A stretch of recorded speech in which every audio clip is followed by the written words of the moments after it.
Ikiganiro cacu uyu munsi turabira hamwe mbega Saint Valentin niki cazananye hehe. Nyuma yo gupfa azize ko yashingiye abubakanye, umwami Claude l'empereur Claude yahise amusabira igihano co gupfa amuzizije ko yagize yashingiye abubakanye, kuko muri ico gihe muri iyo periode yabo byari bibujijwe cane gose gukora ibi gushingira abageni, kubera ko bari muri periode y'ibihe vy'ingwano, kubera yuko baca babona yuko bica bizana amasusi. Donc muri famille ugasanga umuntu agumye yitaho famille cane gose akibagira kuja gukurikirana ivy'igihugu ciwe. Empereur Claude rero aca hitamwo kunyonga nyakubahwa Valentino, umupadiri wo muri Grande Bretagne, aho yapfuye muri periode muri 270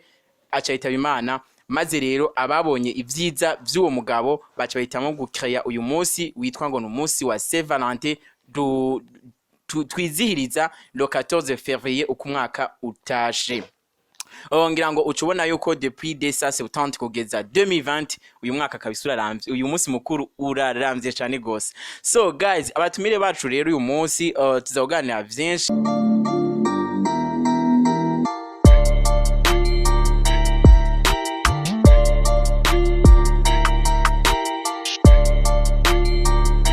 Guys, I guess mumeze bien. Ni Black TV mubandanya gukurikirana. Wewe utaragira subscribe, nyaragasa kubite subscribe kugira ngo uribera uwa mbere kuronka ama notification y'ibiganiro vyacu.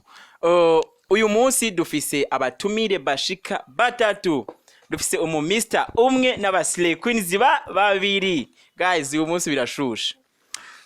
Ikiganiro cacu uyu munsi turabira hamwe mbega Saint Valentin niki cazananye hehe. Nyuma yo gupfa azize ko yashingiye abubakanye,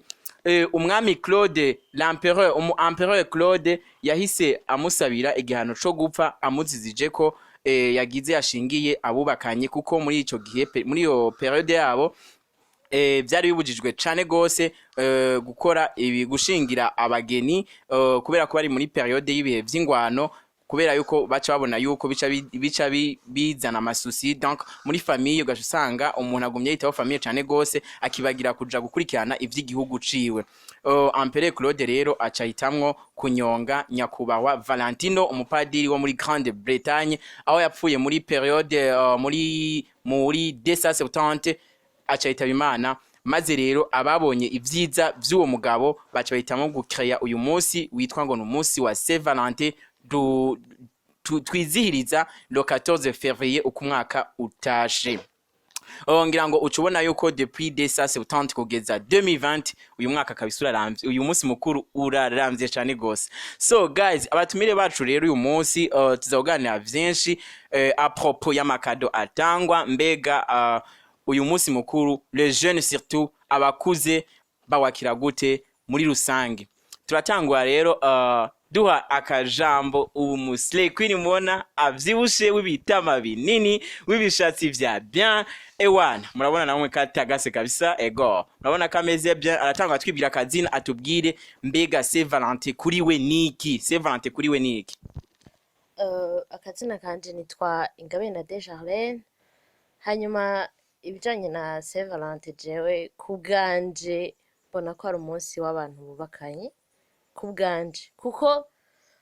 simbona ukuntu abantu baba bari bakira ba copain copine hama bakaja gufeta Saint Valentin umunsi w'abakundanye après 2 ou 3 jours bikaba vyarangiye. Afite je mbona yuko Saint Valentin ari umunsi w'abantu bubakanye. Na Desjardins kubwiwe ngo Saint Valentin ntara gato yari umunsi mukuru w'abantu baba jeune, ngo n'umunsi mukuru w'abantu bubakanye. Turafise yundi ngaha ana wenyene ahagaze bien, udufime twa bien, agasuriye kameze fresh. Ewana barashusha. Na wenyene aratubwira ukuntu yakira Saint Valentin muri we. Donc mbere n'umwe mu bagiye muri foyer de charité aho bigishije, aho bagerageje gutanga inyigisho muri forum yabereye kubijanye na semaine Saint Valentin. Aratubwira vyinshi, reka tumuhe umwanya na wagisha tubwiye. Nitwa Sindayora Patience. Umusi wa Saint Valentin jewe kuri je nsigura ndawuha. C'est vrai yarakoze yaragirishije mariage mu ibanga muga sinowita ko ari uwabubakanye gusa kuko nk'abantu umuntu uwo ari we wese ibikorwa by'urukundo ni nk'igikorwa cy'urukundo yakoze ushobora kuba uri umujene utubatse mugabo ukaba ukora igikorwa cy'urukundo kwitaho abandi si ngombwa ngo mube mwubakanye ndabiha yuko ari nk'umunsi mukuru w'igikorwa cy'urukundo ugaragariza umuntu wese ukunda si ngombwa ngo wari umukopine cyangwa umukope wawe ni kugaragaza igikorwa cy'urukundo kuko ni urukundo yatwigishije mu bisanzwe uvuze ko ari urukundo yatwigishije ucumenga uhamagara abantu bose kugira inkundo ucumenga bajya bose baguriranira amashugwe kuri le 14 février umengo bagwije n'ubusa sinzi ucumenga na bimwe boganiza muri foyer de charité kuko urabona yuko hariho forum pour les jeunes forum pour les mariés ucumenga byose bigwije n'ubusa sinzi oya si kuvuga ngo ndabigwije n'ubusa donc ni geste imwe mu majeste bagirira abantu bakunda kandi umuntu ukunda si ngombwa ngo uri umukobwa ngo ukunda umuhungu gusa cyangwa urakunda n'abakobwa bagenzi aho muga atari muri sens nk'iyo tumenyereye byo muri monde bya lesbianisme tu vois no mugabo nko muri foyer ibintu bigisha si kuvuga ngo ni iby'abahungu n'abakobwa gusa ngo makama muri les deux sexes différents non barakwigisha urukundo envers les autres nk'uko dusanzwe tumenyereye mu isi usanga hari agateka kazina muntu barakwigisha gusonera uwundi ukamusonera no ku cyari ku mubiri yaba kuko agateka kari kwinshi agateka k'abakenyezi k'abagabo sepa akabanyamwema agateka k'abana guys higanira umunsi ndakimara naturitse pasi ndakwaza ikintu kimwe uvuze nkuko eske umukobwa yo kwaduruka akagenda kure ubundi mukobwa mugenza akamushishugwe ngo nuko ari kuri Saint Valentin bon no ntibikunze kuboneka nibikunze kuboneka mugo peut-être nkavyo bihari ku bwawe ntawo bizi turi kumwe n'undi mu Mr ngaha nawe nyene atubwira conception ziwe kuri ku munsi wa Saint Valentin awakira gute mbega ku Saint Valentin kuri we niki Ego je nitwa Kineza Frank tazira capitaine bon abashiki bacu bavuze ku kintu ca Saint Valentin bavuze uko bacumva umwe yavuze ko ari umunsi mukuru wabubakanye ubundi aravuga ati ni bon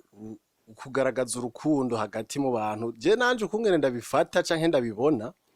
au fait Saint Valentin ntiyagenewe abubakanye d'abord c'est pour les jeunes bako bari envers yo kubakana n'umunsi mukuru ushaka kwerekana koma umuhungu n'umukobwa bashaka kwikomporta muri iyo periode novuga nti fiançailles ou copinage ibintu nk'ivyo hariho ibintu abantu benshi bishizemwo surtout les couples bo baziti gukundana égal faire du sexe mais non ivyo novuga nti mwamufise yindi tendance mushaka gushika ko sino Saint Valentin n'umunsi mukuru w'abakundanye le fait yo guhana amashugwe simbona novuga nti uwo munsi bawushizeho kugira ngo kuko hajya hari umuntu ashobora kumara surtout abavyeyi bacu benshi ni gake uzokumva umugabo abwiye umugore wiwe je t'aime ma femme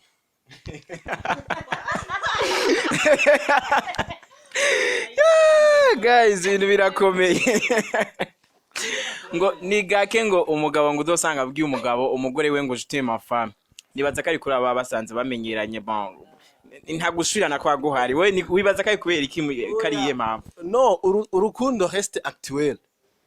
nimba mujyanye mu gitondo muraramukanya ukamubaza warayigute même si mwararanye uramubaza koma yaramutse uwo munsi rero ni bawushizeho kugira ngo omwe basi umugabo yoze kuvuga ati ndagukunda mugore wanje mu mwaka wose ubuheza atabivuga omwe kuri uwo munsi aryubahuke omwe guys ibintu birakomeye sindababesha kandi uzi neza yuko hari ingo nyinshi usanga kubera ko usanga baramenyeranye babanye uko nyene usanga neza bibagirana kubwirana ry'amajambo abantu bakunze kuko tubona ko muri ino misi uyu munsi mukuru ukuntu umeze usanga ari umunsi mukuru uhagaze ku bintu mu bisanze bibiri offre de cadeau ugasanga bakuneye barahana amakado ahagaze kuri nabiriya udushugwe udusakoshe uduhuzu uduki utubiju ibintu nk'ivyo hama tukaba utwo tuntu bahana tudukado tukabakompanye n'utujambo tworoshe twantu bakundana twa bebe shushu sheri jise kwa ibintu nk'ivyo umva rero bigaragare neza ko mu miryango myinshi aba papa surtout n'abamama wanashaka bari bagakubwirana ayo majambo nayo amakado barahana uko bwije uko bukeye mugwa amajambo bari bagena kuyabwirana nkuko Frank abitubwiye usanga rero uyu munsi mikuru abantu benshi bahaye inyifato bahaye insiguro nyinshi kuko ubu tuba tuvugana le 14 février abajene bazovuka ku ma plage kwishimana n'abashiri babo mu gihe ubu tuba tuvugana hari n'abandi bari mu église pour fêter ce jour mbega uvyakira gute jewe kubganje ukuntu ndavyakira bijanye na Saint Valentin bagenzi banje bavuze mwaravuga ati abubatse n'abandi bari muri voie yo kubakana ariko jewe kuri jewe mbona yuko ari umunsi usanzwe nk'iyindi mbona ko wewe uvuga ko ari umunsi usanzwe nk'iyindi kubera ko wabaye desi guys umukobwa yabaye desi no mpamvu afata umunsi usanzwe ndikwiye kuwufata umunsi usanzwe wewe ga Arlene ndafata nk'umunsi usanzwe even if naho bafise boyfriend wanje canke iki je sinigera numva ko uyo munsi mbaye intéressé kubera iki twama twabwiranye je t'aime birakwiye simba numva ko uyo munsi ari humengo yociba exception ko n'indi minsi nama nayo mubwiye ndagukunda iki uyo munsi siho rero nca ndabi sympathiza kundi kuntu ko même ni cadeau sinzorinda kurindira ngo impaka Saint Valentin no Saint Valentin en tout cas muri couple ni misi yose Saint Valentin muri couple ni misi yose aha hanze abajene rero ubu tuko tuvugana basha nizere ko ubunye bashushe bamwe umva ko bari mu église abandi bari muri affaire zabo twitege yuko lo quantième nk'uyu munsi nyene ababebe bazamaze umwaka reka tubaga jambo pasi atubwire bon najewe ndi d'accord na Nadege si quelque no munsi nk'iyindi kuko nko muri Ecclesia Catholique turafise umunsi wose urafise umwiranda duhimbaza uwo munsi uzoba ari umwiranda Saint Valentin rero ivyo kuvuga ngo gusohoka guhana amakado ivyo tuvyamamwo twama twasohotse twama twanya amakado n'abantu dukunda n'abantu badukunda ahubwo je nashaka kubemvita bafume baza baraja muri église basi bumviriza izo nyigisho ziko ziratangwa nko muri foyer kuko baratwigisha ibintu byinshi kuko usanga twebwe tubatashe ku gapoint kamwe gusa ako kantu ngo ko gukundana ucibibona ivy'abajene nyene kenshi babintumbera imwe benshi nivyo byo gusohoka guhana amakado ugasanga banarengeje bagiye no mu vy'abubakanye kandi batarubaka tuma pasi nimba turi kuryosha ikiganiro ndakwaza akabazo kamwe konyene umuhungu azogwa bon si umuhungu ahubwo ndayifatiye mu essence shawe le 14 février nagutumira kuza gufata brochette canke agakoko kuri Uzuri canke n'ahandi haharawe World Beach kuri World Beach ntuzoja parce que umukunde bon icyambere cyo pour le moment nta musherifisi icyakabiri dubwo yo bahari no kunze cyane aje akankurikira tukajana muri foyer kuko gusohoka n'ivy'imisi yose turashobora gusohoka umunsi wari wose si ngombwa ngo 14 kado ndashobora kuyimuha canke akayima umunsi wari wose si ngombwa ngo 14 ahubwo vyabyiza tu benefisi ivyo bintu bindi tudasanzwe turonka tous les jours guys mwumvise rero conception z'umwe wese ku munsi wa Saint Valentin kuko usanga ari umunsi uteye confusion mu bajene batari bake kuko abajene bobo ni muri igiharo nyamwinshi bawufashe ko ari umunsi 1 wo gusohoka, 2 wa sexe, 3 wo kwishima, ibintu nk'ivyo. Aho benshi usanga mbere batibuka kuja mu ma église ngo bashime Imana basenge, bon bibuke umwiranda Saint Valentin yagize ico akoze kugira ngo uyu munsi wa 14 février ube uhari. Sinzi ko ari akajambo mubwira abatwumviriza banyuma, akajambo kanyuma bien sûr mubwira abatwumviriza kugira ngo dukrotire ikiganiro cacu. Rekana me akajambo Frank atubwire. Bon, nkuko natanguye ndabivuga navuze nti le jour ya Saint Valentin bon uhari comme exception kugira ngo wa muntu yaramaze umwaka atabwira umusheri wiwe ko amukunda ibe exception uwo munsi vuga ati bon quand même no munsi ndiyahura ndindinga mvuge ndarivuge vraiment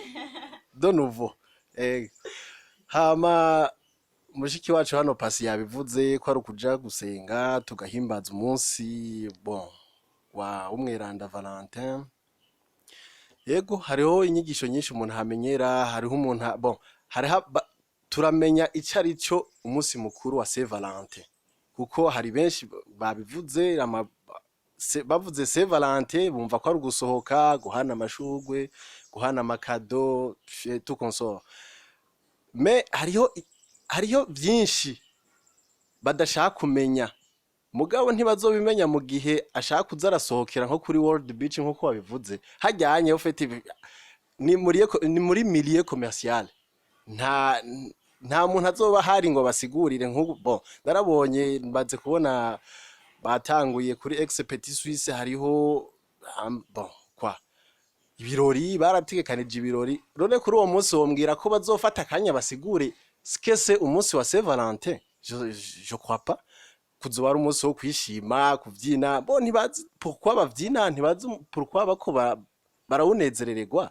bon na ico no basaba rero bako dukurikirana menya icari cyo umunsi mukuru wa Saint Valentin, rondera egera abakozi b'Imana nkuko mushiki wacu hano yabivuze badusigurire ku bigo vya foyer barabisigura neza, abahinga babizi barabivuga. Yego no batumirira ko nizere ku mwaka uza le 14 février 2021 rendez-vous kuri foyer de charité. Okay. Frank avuze neza cyane ngo 2020 rendez-vous kuri foyer de charité kugira ngo twimenyere vyinshi kuri Saint Valentin gusumba yaho tuja ku ma beach n'ama plage. So guys abariko badukurikira yari Nkunzi za Eric kuri microphone na Cedric kuri kamera. Abatumire bacu bari batatu ko mwabibonye aba Slay Queen babiri Slay Queens babiri no mu Mr umwe vre barabana bari ewana bari otop je ntumbaze abantu abagazi bipanze bashaka gusoka nabana kuri Saint Valentin le 14 février. Twagiye ntimuzombaze ikicara kigano bariko barivugira abandazi bazokwama baje. Okay mugira ibihe vyiza guys, mwibuke ama like comment na subscribe kugira ngo mubandanye kuri abambere mwironke ama notification y'ibiganiro vyacu. Turi kumwe.